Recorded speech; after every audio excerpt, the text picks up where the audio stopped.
Now we have Dr. Vinay Gopalani, who's a consultant dermatologist at Disha Clinic and Laser Institute at Thana, founder and director of a group practice involving 8 dermatologists. His institute aims to amalgamate patient care with training and research using the latest available infrastructure. Sir is an honorary dermatologist at Bethany Hospital Multispeciality Hospital with Indoor Care Facility. His Department of Dermatology associates closely with rheumatology, oncology, urology, and departments to provide tertiary care to patients coming across the city. He is a part of various publications. So may I invite Dr. Vinay Gopalani to give us a lecture on spot diagnosis in dermatology and treatment. It's going to be a voting pad based lecture. So again, we'll be giving you all voting pads and you have to return it back once the lecture is over. Thank you so much for having me over. I'd like to thank the General Practitioners Association, Greater Mumbai, for having me over for this presentation. The presentation is going to be knowledge as well as fun. This is spot diagnosis in dermatology. So when we started working in dermatology, our seniors and our teachers used to see the patient coming from the door and tell us, oh, this is psoriasis. And we used to be amazed. How can you diagnose a patient standing right there and tell us this is psoriasis, this is vitiligo, this is going to be a henoch-schönlein purpura. But then there are certain clues. We realize that after so many years, there are certain clues. And it's like, Sherlock Holmes. The eyes only see what the mind comprehends. This is a famous quote by Henry Bergson, which means that what we don't know, we'll never be able to see. So first we need to know what it is, and then only we'll be able to see it. And dermatology is a science of observation. Diagnosis is made by noting the morphology, the distribution of the lesions, and the patterns. So let's start with the cases. There will be 6 cases, and then I will dwell upon each of them. So this is case 1. All right, here we go. Can you see the images? This is a 3-year-old child with severely pruritic papulovesicles and excoriated papules. You can see a lot of excoriations on all these areas, and these are all papulovesicles. The lesions were not only on the abdomen, but also on the palms and the soles. So let's start. I don't know whether the polls dials have been given to you. All right. So you can see that the lesions are here, and they have had this scaling around the lesion. This is going to be important. I'm going to talk about it later. And whatever studies I'll be showing will have a QR code on it. So if you have got your smartphones with you, you can just focus on the QR code and you can download the entire study, whatever I will be quoting. All right, so everybody has it? We start? All right. So, as I mentioned, 3-year-old child, severely pruritic papulovesicles, excoriated papules, lesions on the abdomen, lesions on the palms and soles. So, the options are infantile eczema, insect bite allergy, scabies, and tinea corporis. And your time starts now.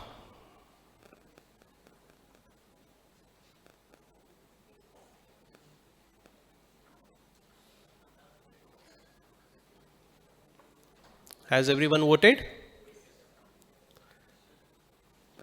Okay, so we'll display the voting percentage. So it's scabies, said by 65%. That's great. And many of them mentioned as infantile eczema. All right. So the correct answer is scabies. Congratulations to those who diagnosed. Scabies in infants can be crusted and eczematized. And that is why it's important to differentiate it from infantile eczema. The key differential factor here was the involvement of palms and soles, which is going to be very less likely when we are talking about atopic dermatitis or infantile eczema. Also, the scales were collarette kinds. So each of that area basically was an inflammatory papule because of the mite, and because of that there is this peripheral scaling. Scabies in infants show palmoplantar involvement. It is generally not seen in adults. In adults, it's more of web space involvement, but in infants, it is palmoplantar involvement. nipples and genital area may have nodules on them, which is called as scabitic nodules. All right, they are extremely pruritic. They take more than 2 months to abate, and a lot of treatment is required for them.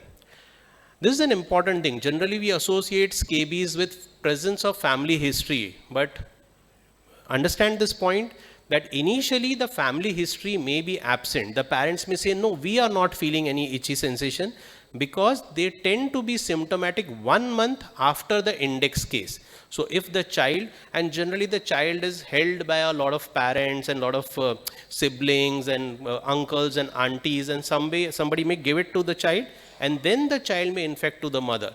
So the mother to develop symptoms will take at least 15 to 20 days more than the child. So this is an important thing to remember. So here, what is the treatment? And this, there is this QR code. Can you see here? If you just hover your cameras on it, you can actually download this study. So you can download this study if you hover it on this QR code. So the pharmacological options are simple. For children who is less than 2 months of age, you can use crotometon 10%. You are not going to use permethrin in child who is less than 2 months of age. In child more than 2 months of age, the first line treatment is 5% permethrin, and second line treatment is oral ivermectin 200 micrograms per kilogram body weight. And in children more than 5 years of age, it is benzoyl benzoate, sulfur, topical ivermectin and permethrin. All the other things can also be used in the child more than 5 years of age. All right. Nice. Let's go on to case 2. Okay. So this is a 4-year-old child with a sudden onset crusted erosion on the tip of the nose and the upper lip. So the keywords out here are sudden onset, a crusted erosion on the tip of the nose and the upper lip. You can see a close-up view of it. Can you see the crust, and can you see this kind of oozing and discharging eroded areas? All right. So here goes. Your options are herpes simplex A, a drug allergy B, mechanical abrasion and impetigo. Time starts now.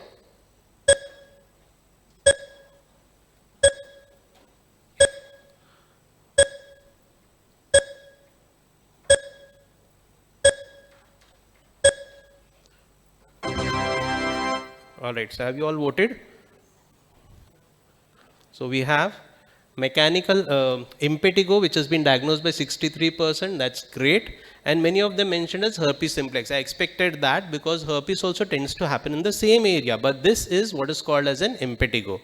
Impetigo is a common infection. It can be caused by staph as well as strepto. It is an infection, bacterial infection of the superficial layers of the epidermis. It is highly contagious. Any gram-positive bacteria can cause it, as mentioned. It presents as erythematous plaques with a yellow crust, or also called as a honey-colored crust. And it may be itchy or painful, but generally it is asymptomatic. Many children will not have any symptoms whatsoever. And the treatment is very simple. Topical or oral antibiotics will do the trick. Vis-a-vis herpes simplex, where you would have to probably give oral or topical antivirals.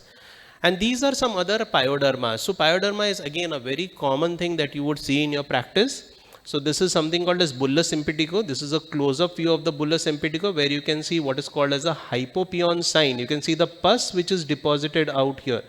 Now why is this important? Because there are many vesicobullous conditions which can also be seen in children, although rarely, but it is possible. Specifically like an insect bite or a vesicobullous disease which is autoimmune in its nature, where you would not see this hypopion sign. This hypopion sign is very characteristic of bacterial infection. Then this is folliculitis, where there is infection of the hair follicular area. This is furunculosis, where you would have multiple slightly more deep-seated nodules which will be crusted, very painful. The child may also have some associated fever. This is a carbuncle. As we know, it has multiple sieve-like openings, where you would have not one but 1, 2, 3, 4 and multiple openings on a singular plaque which is erythematous. This is tender and painful and usually seen in diabetics. Then you would have cellulitis. Now I would like to just dwell a few seconds on this condition, because cellulitis is something which is important to treat early on. There is a vicious cycle of lymphedema, immobility, weight gain, which causes this cellulitis and comorbidities like diabetes also predispose the person to develop more and more of it. So if, and I'm sure you have had many patients who develop recurrent cellulitis, in such cases it's important to follow a pattern, not only just antibiotics, but lifestyle improvement is important. And this article tells us about the patient's understanding of cellulitis and how to prevent recurrent episodes. I would really want you to go through this article. It's a very beautiful article. All right, we go on to case 3. Okay, so this is a 52-year-old male. This gentleman presented with scaling on the plantar aspect of the right foot. You can see the scale is almost involved at each of this area. All right, and the left one is not involved. All right, and also there was the involvement of the lateral margins of the foot. The lesions were asymptomatic. Okay, lesions were asymptomatic. Your differentials are plantar psoriasis, contact dermatitis, tinea pedis, and plantar keratoderma. Your time starts now.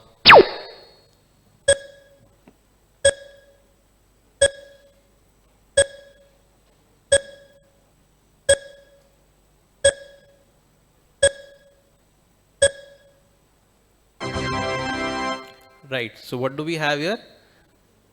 Many people said psoriasis, then contact dermatitis. Okay, tinea pedis was only 9%. Why so? Because I said it was asymptomatic, right? Isn't it? If I would have said it was very, very itchy, then you would have said, oh, it is tinea pedis. So that is the most important thing. Dermatology is a science of observation. More than anything else, you have to notice the patterns. The pattern here is very simple, that it is a unilateral involvement.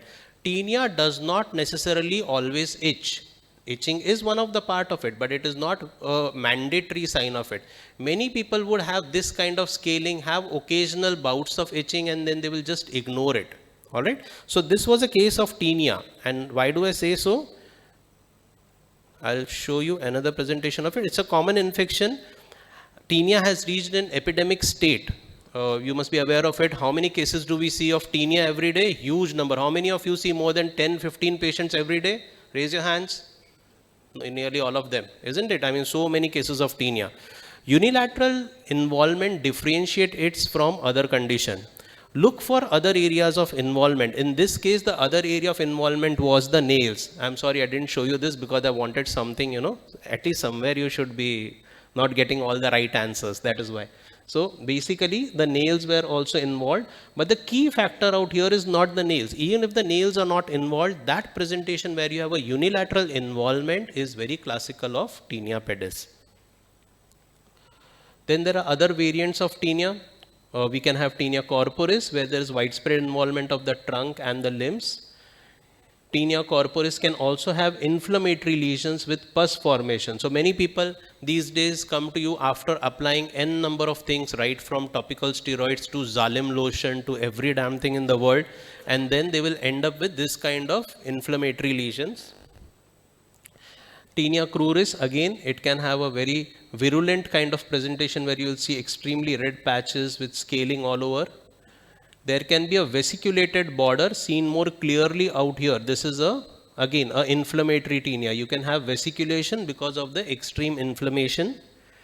Then you can have tinea faciae, where there will be scaling erythematous borders, and also note this hypopigmentation. Now in this case it is quite classical, but I will show you a similar case in my future slides where it will be difficult to differentiate from tinea faciae.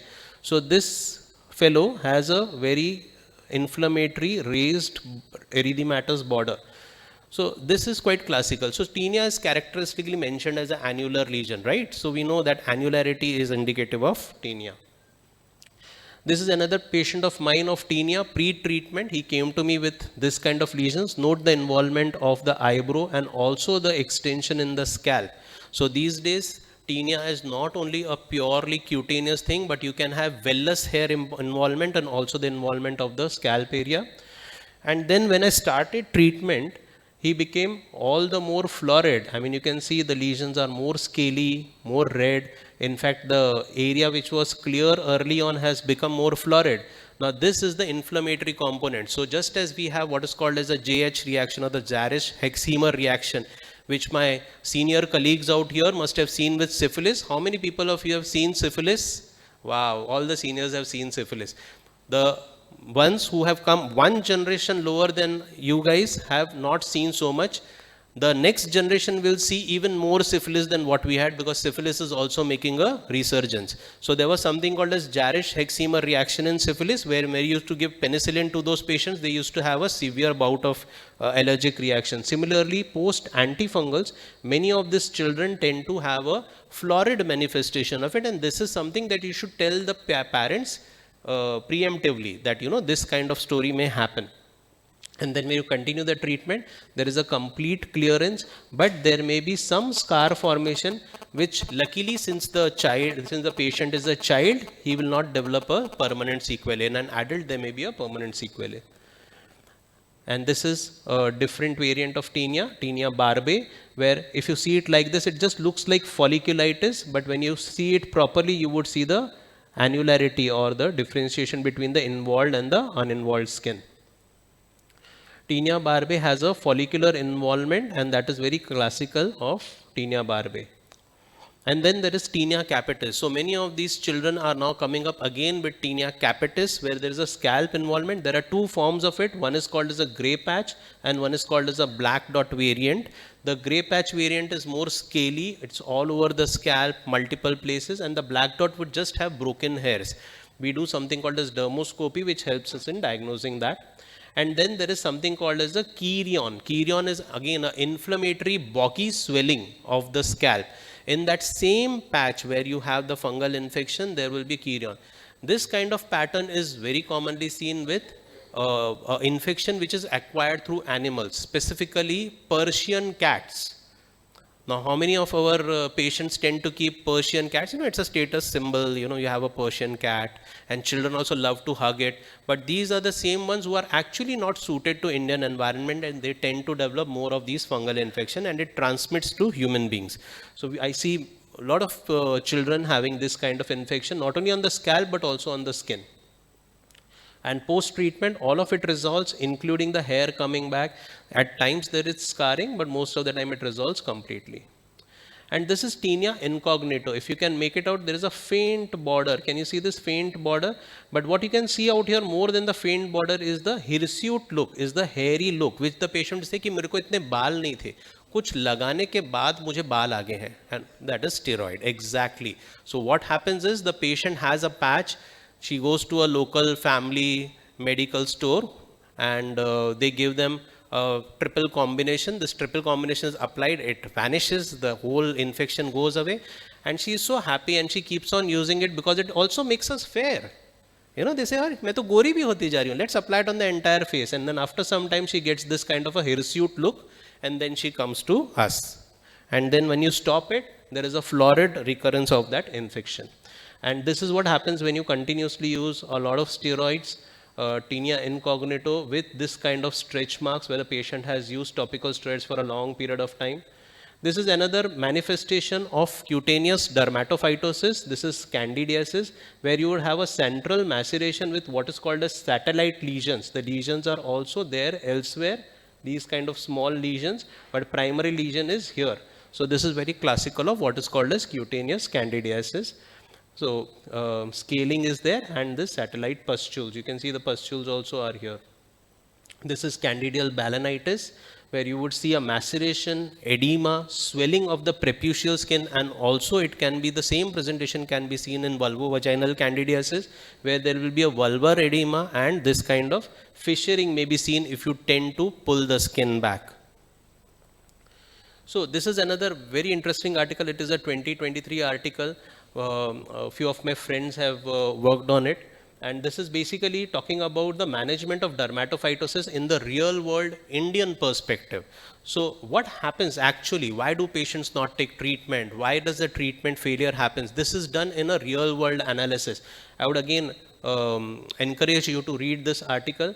And what was mentioned is the reasons for non or poor therapy responsive or recalcitrant dermatophytosis. The most important treatment is topical corticosteroid use, 44%. And then, of course, poor adherence to treatment. What happens is, as soon as we start the therapy, the disease, manifestation, and symptoms tend to abate. Once it abates, the patient conveniently stops it. We are supposed to continue the treatment for at least 2 to 3 months. These days, the organism is a bit resistant. So, we are supposed to use it for at least 2 to 3 months. And then other things is continuous transmission from family members, poor hygiene, and comorbidities. So what I tell my patients are 3 things when they come to me for treatment. 1, care of clothes. You are supposed to keep your clothes, towels, napkins, everything separate. Undergarments should be washed twice in a day and ironed before you wear them. And you should not wear tight clothes like jeans should not be worn. Other than that, I tell them to continue the treatment for at least 2 to 3 months. And third, I also tell them that the family members, if they have any manifestation, any itching, are also supposed to be treated at the same time. And this is another our associations. IDVL is my association. IDVL Association's Task Force Against Recalcitrant Tinea Consensus. It's again a beautiful article written by all the stalwarts of dermatology. And there they have mentioned what drugs can be given and what doses and what should be the minimal duration that it has to be given, along with the precautions, the kind of care that has to be taken, the monitoring that has to be done when you do that. I would encourage you to read this article also. It is a classical article for managing tinea. All right, case 4. Okay, 30-year-old male, multiple shallow aphtha-like ulcers on the tongue, lip, even buccal mucosa since 7 days. He had associated odynophagia for obvious reasons. There are so many ulcers in his mouth. He had cervical lymphadenopathy, but there was no fever. The question is, what will be your drug of choice? So the options are A, antivirals, B, multivitamins, B, antibiotics, C, multivitamins, and D, actually doing nothing, because most of these things tend to go away by themselves. That's why I will do nothing. So which option will you choose? You can make your choice now.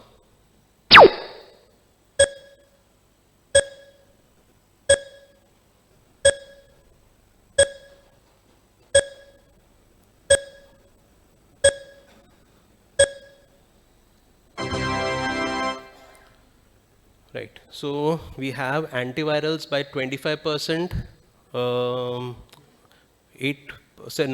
said antibiotics, 36% said multivitamins, and many said nothing. So basically, I think most of you thought this was aphtha-like ulcers, but no, this is herpes simplex. This is the correct answer is antivirals. This is herpes gingivostomatitis. It occurs in infants, in young children mostly, but it can also occur in adults. It is an intraoral involvement of herpes simplex. Generally, we have herpes simplex around the lips, but you can also have intraoral involvement. There is a prodrome of fever, pain, headache, malaise, odynophagia. These are the primary complaints. But it is not necessary to have fever. But the pain, the odynophagia is characteristics. The patient cannot swallow anything. And see, the differentiating factor from aphthous would be simple. I mean, aphthous, you would not have such a florid manifestation within 7 days. You would not have it that way. So, and this is not a bacterial infection for sure, because the inflammation is very much localized around that specific area. So, treatment with antivirals has to be started primarily within the first 3 days to get the maximum benefit. It shortens the disease duration. And these are some other manifestations of viral infections that we see in day-to-day practice. Herpes zoster is primarily supposed to be a disease of the adult, but we also see in children. So don't get surprised if you see herpes zoster in children. It is quite common. We see chickenpox. Chickenpox, the characteristic feature is what is called as dewdrop on a rose petal, right? So you see those erythematous areas, and on top of it you see these small tiny little vesiculations.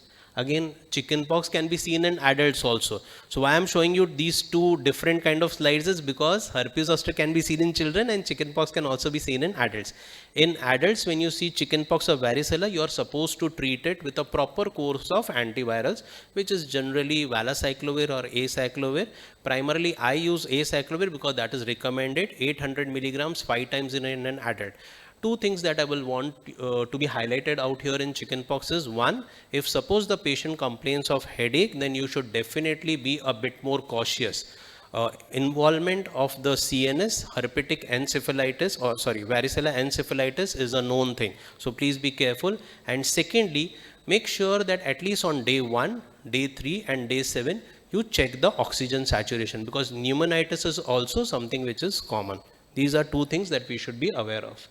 And then this is something which is again very commonly seen. You see a patient with fever and this kind of what is called as morbilliform rash or just an exanthema. This kind of exanthematous rash can be seen in multiple cases. It can be seen in dengue, it can be seen in chikungunya, it can be seen in non-specific viral infection. During the COVID times, we saw it in COVID patients, but also it can be a manifestation of drug allergies. Please don't forget that. Fever with rash can be seen with multiple drugs, the commonest drugs being dapsone and anticonvulsants. So this is important because when you see fever and when you see a rash, the first thing your antenna goes towards, no, this is an infection, but that is something that is true, but it is also seen with drugs. There's something called as drug hypersensitivity syndrome, where you would see fever, you would see a similar kind of a rash, you would see facial swelling, and also you would see a raised, deranged SGOT-PT level, transaminitis, and sometimes also a deranged creatinine level. This is very important to remember, specifically with dapsone. And with dapsone, it happens generally after 1 month. So it is also called as a 5th week dapsone syndrome. That is what it is called as. So So 5 week, minutes more. yeah. 5th week dapsone syndrome is something which is commonly seen. Okay, so now I'll run through the slides. I would want you to go through this article. This is again a beautiful article. Quickly, photographs. Right, I go on to the next slide. Case 5, I've got one more case after this. So I'll just finish off this case very fast. 24-year-old male, scaly red plaques on the elbows and knees, has checked on the net. He knows that this is psoriasis, so that is not the question. What aspects of history are important in this case? All right, we all know that this is psoriasis. I mean, this is a very classical presentation of psoriasis. Personal history related to stress and illness, drug history, family history, or all of the above. Quick.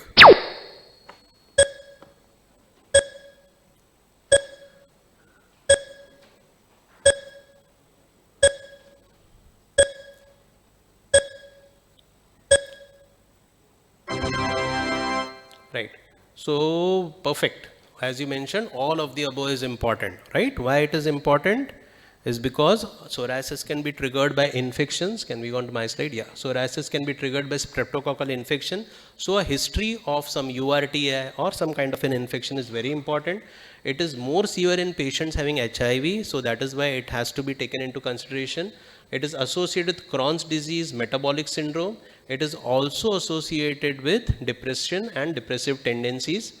It is also associated with multiple drugs such as steroids, lithium, beta blockers, antimalarials, gemfibrozils. All these are associated or known to exacerbate psoriasis. And 1/3 of the psoriasis patients have a family history and there is a strong genetic predisposition. Psoriasis is worsened by tobacco and alcohol, and trauma causes kibnerization. There are other forms of psoriasis where you would see a nail involvement, dystrophic nail. Along with that, you would see pits on the nail fold. You can also see subungual hyperkeratosis, and you can see what is called as a oil spots. You can read up all about this in the article that I'm going to show. 5 to 20% of patients who have psoriasis can have associated arthritis, and that history has to be asked. So this is the final stage of the arthritis. This is not the presenting feature, and that is why you have to ask for history of joint pain. If you ask, the patient will tell you. And this is also more common in patients who have nail involvement. Can you see this? Now, these are the topical treatments that are available. There is a nice list of drugs which are available, and also we have got a lot of systemic therapies which are available. I'm sorry? Okay, previous slide.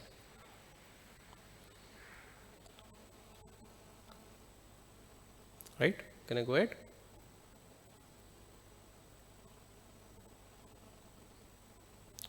Okay. And these are the systemic therapies. So in systemic therapies, basically we have a lot of immunosuppressives that we use, but these days we use a lot of biologicals. So there are drugs like adalimumab, which is supposed to be a wonderful drug for psoriasis, but usually it is a second line treatment. I would have loved to discuss these things more in more detail with you, but due to lack of time, I think we will go ahead and you can read this article. This is a fantastic article about diagnosis and management of psoriasis. It is a fairly recent article. You can again take a pic of it and you can see it. All right. Right. Now this is an important case. That is why I did not want to miss it. I've got 1 minute and 15 seconds. So I'll just go through this. This is a 12-year-old child. He has got this erythematous butterfly shaped plaque on the malar area. It is in 6 months. It is gradually increasing. It is non-evanescent. It is asymptomatic. He doesn't have any systemic complaints. What will you examine for next once you see this patient? You will examine the oral cavity, you will examine the sensations, you will examine the joints, or you will do a chest examination. Your time starts now.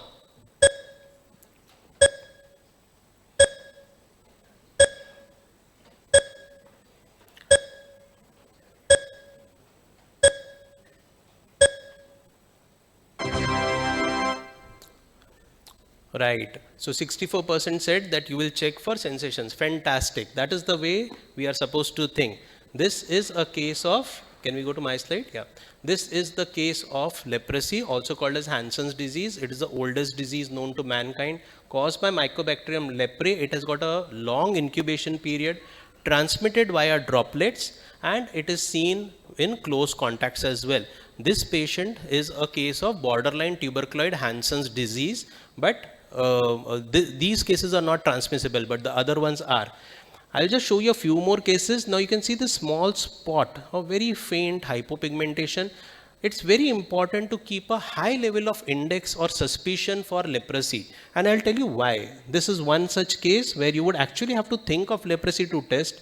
This is another patient, but here you can see a lot of atrophy, you can see infiltration, so your antenna is already up, that this is not a common thing. And this is another patch. Don't worry about this. This is a biopsy that I have done to confirm the diagnosis, but this is the patch that the patient came with. You have to keep a high level of suspicion in such cases to diagnose them. Why I'm saying it is important is because of this last slide of mine. Leprosy cases have increased by 15.7% in 2021-22. Over 88,000 active cases are known to the government of India. This is the data which is given by our health minister. These are known. And there are so many cases which private practitioners like us see, which are not reported. And so I can easily say that the number is huge and we are missing out so many cases. So please keep a close watch for such patients. As I showed you the 4 cases, out of these 4 cases, all 4 were children, if you notice that. So it is very common in children as well. So please make sure that you look for such cases. In case of doubt, it is very simple. You have to do 3 tests. Basically, you have to check for nerves, and while checking for sensations, you have to check with either a cotton swab, and you can also check with a cotton swab dipped in spirit to check for temperature sensation. A pinprick sensation on face is usually inconclusive because the nerve endings are so dense that the pinprick would definitely be felt. So it is a cotton swab, or it is a cotton swab dipped in spirit to check for cold sensation. If these sensations are absent, then you should definitely think in terms of this. So to conclude, dermatology is a science of observation, noting morphology, distribution and patterns, and of course a detailed history taking facilitates the diagnosis. I would like to thank you so much for your kind attention. Thank you, sir. So, Dr. Vinay Gopalani will be felicitated by Dr. Anil Awad.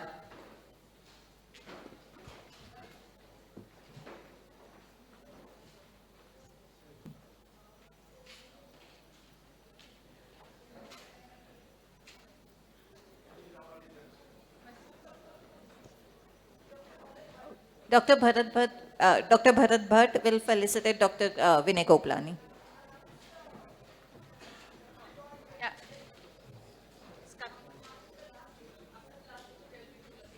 After the last lecture, there are 2 lucky draws, so please do not leave your seat.